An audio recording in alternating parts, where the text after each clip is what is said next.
we have to do is blink, and we're almost halfway through the NFL season. We're trying to look and see if we can get any more teams with a winning percentage on the AFC side this week. We only had 2 last week. Well, let's think about this. It's going to happen because the majority of the AFC teams are playing AFC teams. AFC teams, yeah. So something's got to give. Somebody's going to have to come out with a winning percentage. First game we're going to hit is the Thursday night game. Comes out tomorrow night. Seahawks at the 49ers. This is going to be a slugfest. Just one of those dirty defensive battles. 49ers are actually favored by 7, and I think they're favored by 7 because they're at home. Didn't really help last week against the Giants. Nope. However, on the flip side, Seattle's actually coming off they're coming off of a couple really good games that they've played. Their offense is starting to click. Their defense is starting to just play lights out. Terrific, yep. And if you looked at what happened last week, if you have a good secondary like Seattle does, look what happened against 49ers last week. Alex Smith threw 3 picks. It's possible. And I agree. In my opinion, this can be a very low-scoring game. Who do you have in this one? I'm going to take the Niners. Are you? Yep. I'm going to have to go with the Seahawks on the road on this one. They've proven a lot over the past few weekends, and I have a little more faith in them this week than I did the past few weekends. All right. Next game we're going to hit is Titans at Bills. Who really cares about this game? There is actually a few people that care about it, so let's talk about it briefly. Fans to be blacked out in Buffalo? No, I don't think it's going to be blacked out in Buffalo. I think Buffalo fans actually care about their team, believe it or not. I agree. Believe it or not, and Some of my family's Buffalo fans. This is completely weird, but as much as we live in the South, okay, where teams just people come out from everywhere to go watch college football. However, they won't do the same for their pro teams. It's kind of weird. That's very odd. Yeah. However, in the North, it's all pro teams and everything else is secondary. I agree. Yeah. So I think Buffalo actually has a really strong fan base, and their fan base is. I want to say their fan base is going to be happy this weekend, but I really don't think they are. I think the Titans will actually come through and actually pull this victory out. You have more faith in the Titans than I do. I'm going to go with Buffalo on this one. Titans are going to come off a big win with Steelers. I don't think they're going to be focused.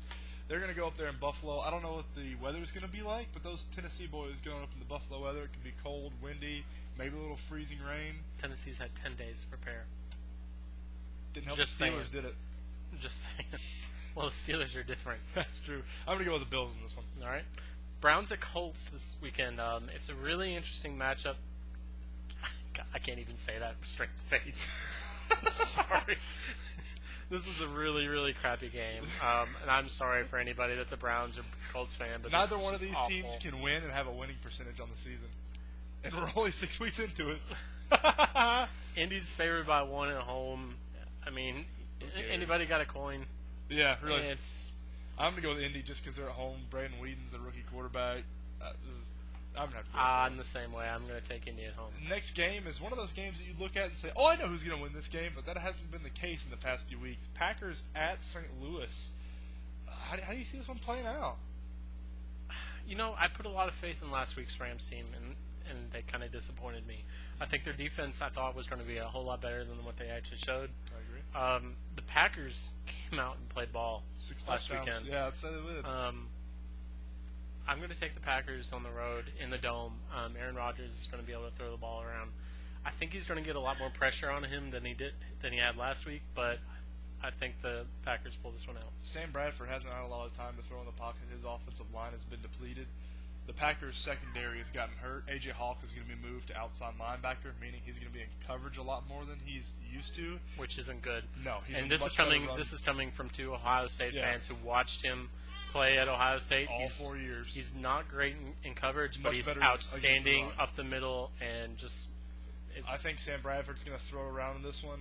I'm going to go with a little upset special here. I'm going to go with the Rams at home on this one against the Packers. They're both 3-3. I mean, do you really call it an upset? That's true. That's true. Green Bay's favored by 6 on the road. That's a big margin. I'm gonna have to go with the Rams in this one. Cardinals at Vikings. Very intriguing matchup. 2 good defenses. Yeah. Cardinals are actually playing really good ball, and so are the Vikings. The Vikings have actually impressed a lot of people this season. They've been my surprise team of the year, most definitely.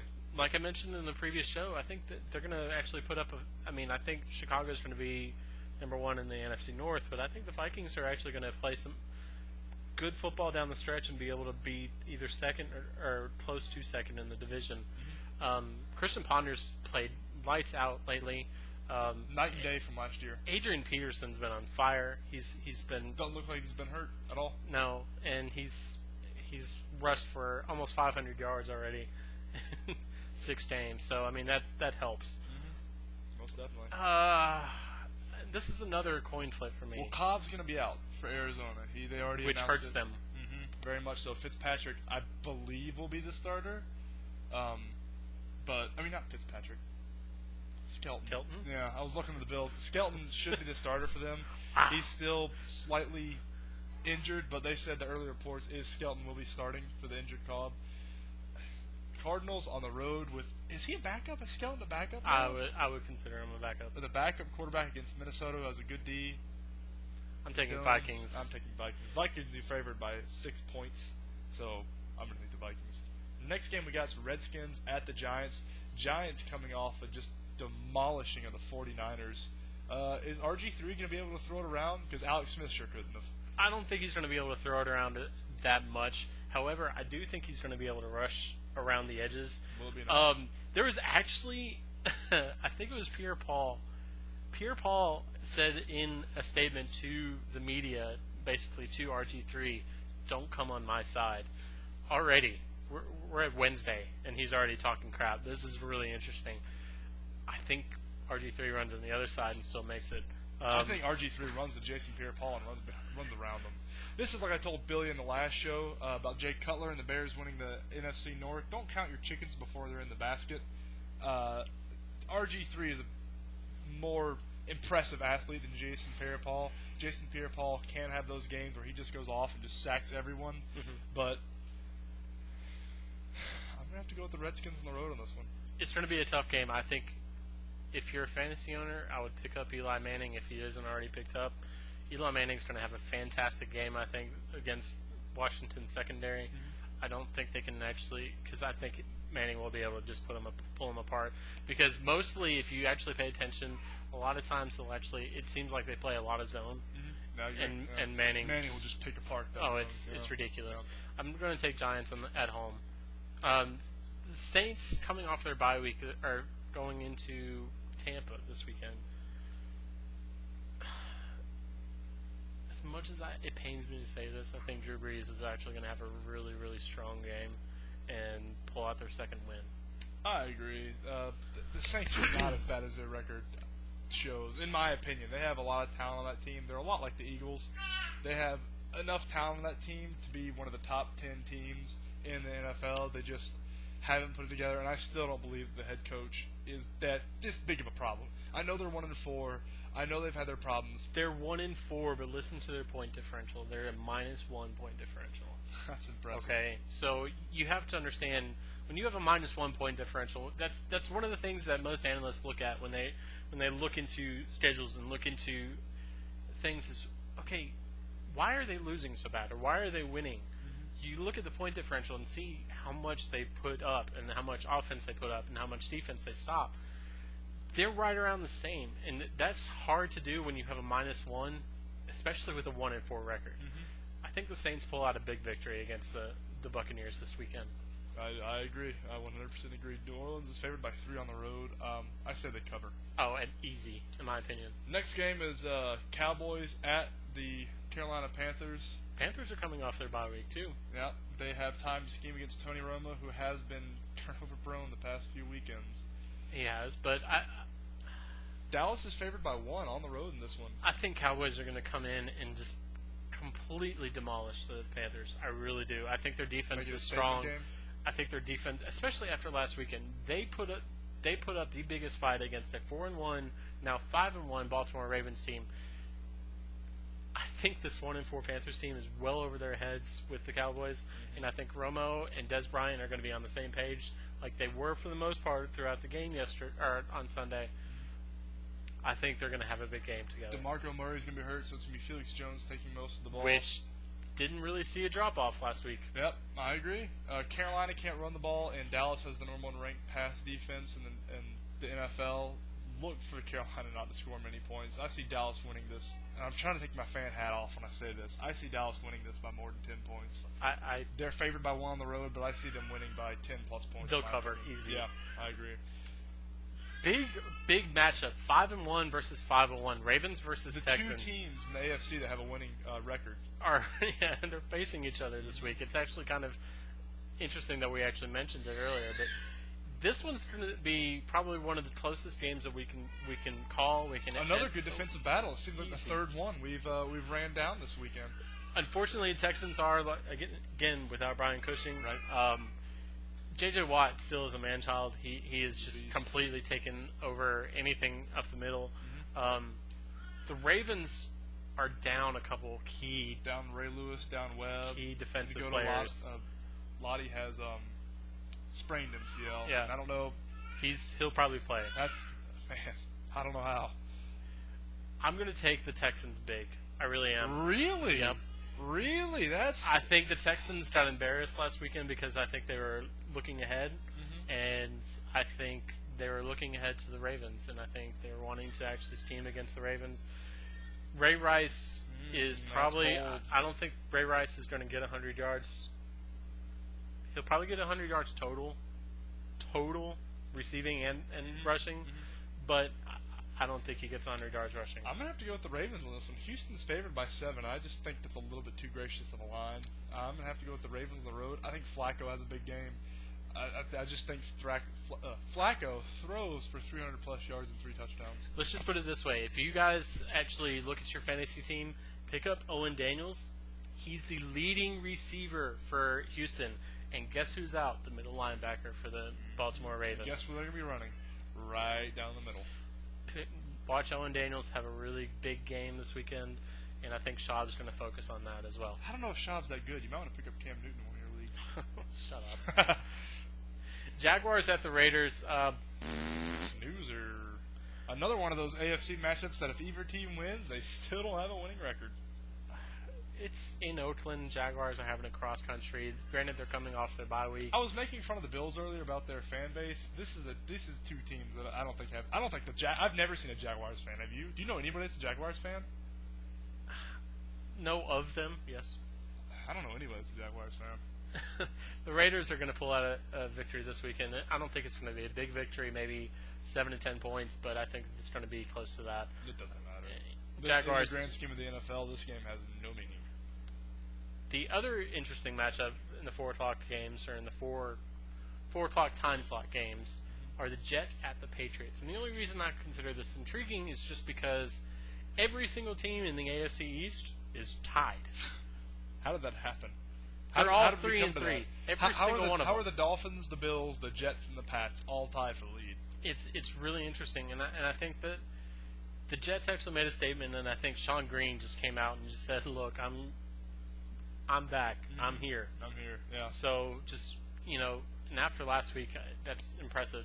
Patriots beat themselves, and they looked just.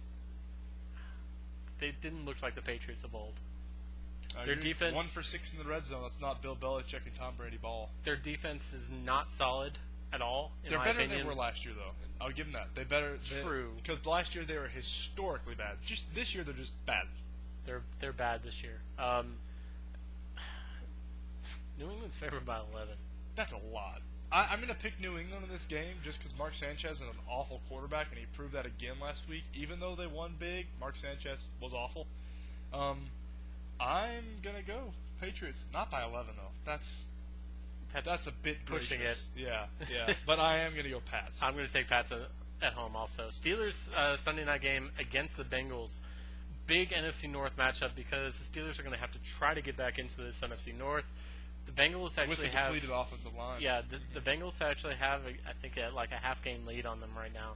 So it's tough for them. Have you heard if James Harrison and Palomalu are playing or not? Don't know. I saw a stat the other day, and now I believe it's 8-8. The Steelers we're 7-8 or 8-7, one of those two, without Palomalu, and that's huge. One guy. That's not even a quarterback. He's a free safety. That's huge. Speaking of somebody who actually is playing, and I just completely missed this when we talked about the game, It looks like Jonathan Vilma will actually play Yeah, for the Saints on he's Sunday. gonna be off the pup list. He took himself off the pup list, practiced today. It looks like he'll play this Sunday against Tampa Bay. I don't want to go into this bounty gate thing because it's aggravating. I've heard too much about it. But if they win the game and he plays and he still gets suspended for those 4 games, can they overturn their win? I don't think so. Okay. And I was kinda believe curious about no, that. I think because of the appeals process, I think that's how it's working. Okay. I'm so tired of hearing about the bounty gate and appeals. It's If I'm not mistaken, does Joe Vitt come off of his suspension this week or is it next week? he was suspended for the first 6, right?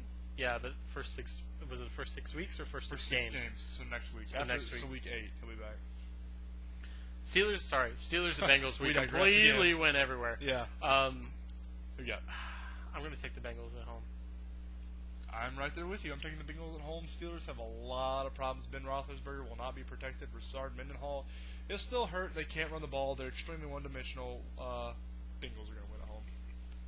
Monday Night Football. Big NFC North matchup because basically with a win here, the Bears could actually just The Bears could actually just completely squash Detroit's chances of coming up and beating them in the NFC North. Detroit's going to finish last in the NFC North, in my opinion. Yeah. Oddly enough, just 1 week ago, them and the Green Bay Packers had the same record, but I believe the Lions will finish last in the NFC North. Bears are favored by 6. If I were a betting man, and I'm not, take the points and run with them. Yep, I'm going to take the Lions in this game. Are you serious? I'm completely serious. Jay Cutler is one of the worst quarterbacks I've ever seen play the position. Bears are going to win big, and I mean big, probably by 2 touchdowns. I'm going to take the Lions on this one. You want to know why? Because Matthew Stafford has been awful this year throwing the ball around. And let's think about this. The Bears have been probably one of the best defenses, all-around defenses, especially scoring defense. Yeah. So I think the Bears' defense will probably have a scoring touchdown. I got a weird feeling. I'm just going to go with the Lions. I still think they're going to finish last in the NFC North. I'm going to text you on Monday night when they're up by like 21 and be like, really? But yeah, my bad on that upset call. A big thing about the Lions, Jamin Best has been physically able to play for the past year, but still hasn't been cleared by the Lions medical staff. That's a little strange to me. He's had concussions issues in college, and this was a concussion issue. He's been out since last December, and they still haven't cleared him to play. And I'm going to read more into it. I'm probably going to post on our Facebook if I find anything more about it. That whole situation just seems a little odd to me. Let's just show a little bit of a comparison. Matthew Stafford has played 5 games, has thrown 4 touchdowns. Jay Cutler has played 5 games and has thrown 7 touchdowns, 3 of them to Brandon Marshall. Look for Brandon Marshall to get a touchdown this week. Fantasy owners, start him. He will probably have between 60 to 70, probably at least 60 or 70 yards passing plus a touchdown. Start Brandon Marshall if you can. Watch for Jay Cutler to throw 3 interceptions and Chicago to start crying Caleb Haney.